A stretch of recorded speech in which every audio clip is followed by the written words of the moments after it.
the betting, the not so much anymore, is more down to my own fault. I need to get studying again to get the edge back. But yeah, it's a great product. I love the exchange. It's really, in my opinion, one of the better bookmakers, if not the best bookmaker out there.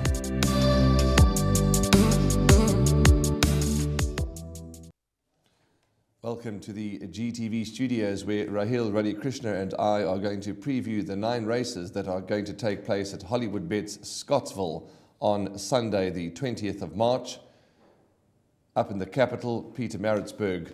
Rahil, trust that you are well and ready to go through these 9 races. Absolutely, Warren. All is well. And how's things your side? All good. No complaints, thank you. Ready to enjoy a Sunday, Monday, I call it festival. It's not a festival, but it's a double-header, 2-day festival, I like to call it.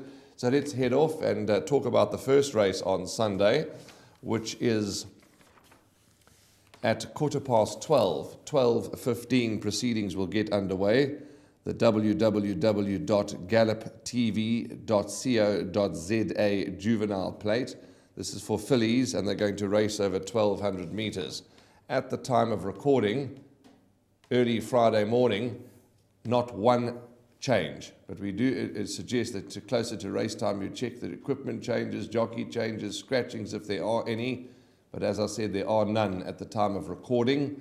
And of course, check your betting moves as well. We've got lots of interesting reruns, lots of interesting interviews, plenty things to watch and enjoy. The first race, we've got a rerun of Little Miss KJ, a rerun of Air of Mystery.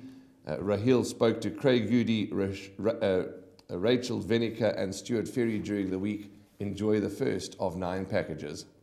Little Miss KJ, Red Roses 2's running a big race on the outside. Down on the inside, Oda V's coming home strongly now. And Oda V hit the front outside the 200 metre marker. Down the inside, Mialoa, Begonia on the outside. And then Red Roses 2. It's Oda V the leader. Mialoa is trying to come back for more. Oda V won it. Second, perhaps Mialoa, and then Little Miss KJ.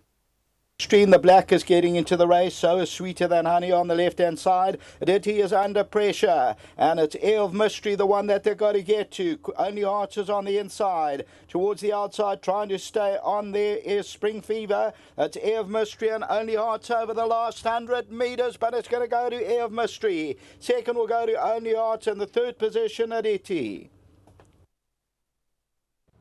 Yes, Air of Mystery, she surprised us a little bit, because at home here, Only Hearts always was the better worker, but Only Hearts didn't really enjoy the wet, and Air of Mystery loved it. So with the weather we've got at the moment, she should love the going. Just a little bit worried, she hasn't run for a long time. When you win that first baby race, it's a long break before you can get another run. So that's the only thing against her, but she is a very nice filly. Yes, I was very pleased with the way she won on debut. We didn't really expect her to come out and win, but she did it easily, hands and heels. So I'm hoping for a big run again today. Yeah, I think she needed her first run. She's definitely improved back home, and her work the other day was really good. So, she's obviously 2-year-olds. It's hard; they improve at different things, but she's definitely improved, and I think she should be competitive.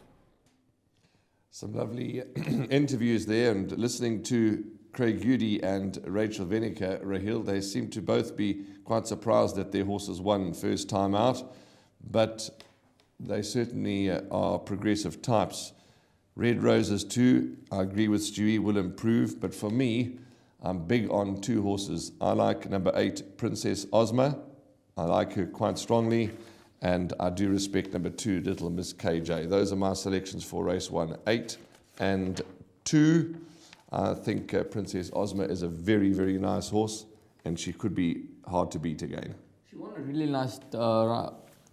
a really nice race on debut, Warren, beating Only Hearts by 1.9 lengths. I thought that was a nice victory, and she does seem to be a horse that can go through the divisions, and she won over 1,200 meters on debut, and she obviously has to give 3 kgs to the horses who aren't winners in this lineup. But as you mentioned, she's a horse that I think you can follow throughout the season, and we'll see how she does go in this lineup. And she is a massive runner, and at the early time that she is the favorite on the books at 16-10.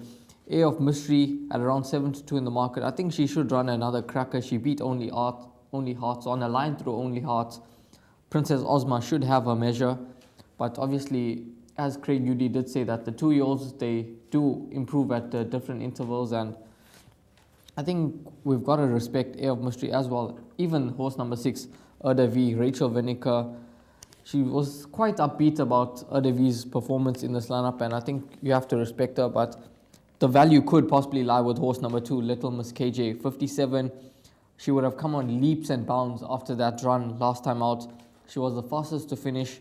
She's neatly drawn down the lane, and I think Little Miss KJ is going to be a massive runner. So I'll go with her narrowly as my top choice, receiving 3 kgs from the winners, and behind that, in no specific order, 5, 6, and horse number 8. And then Red Roses too, I think you possibly could include into those back end of trifectas and quartets.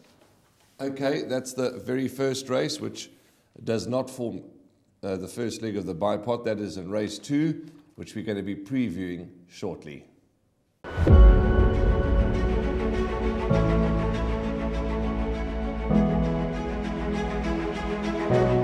It's Donovan Everett from Cape Racing, and I'd just like to say it's an absolute pleasure to be involved with Intrabet and Cape Breeders in this golf day today here at Pearl Valley. It's fantastic for the industry to see all the relevant stakeholders coming down and having a good time and networking, and it's exactly what the industry needs right now in terms of moving forward and recreating some positivity to take us forward into the next year.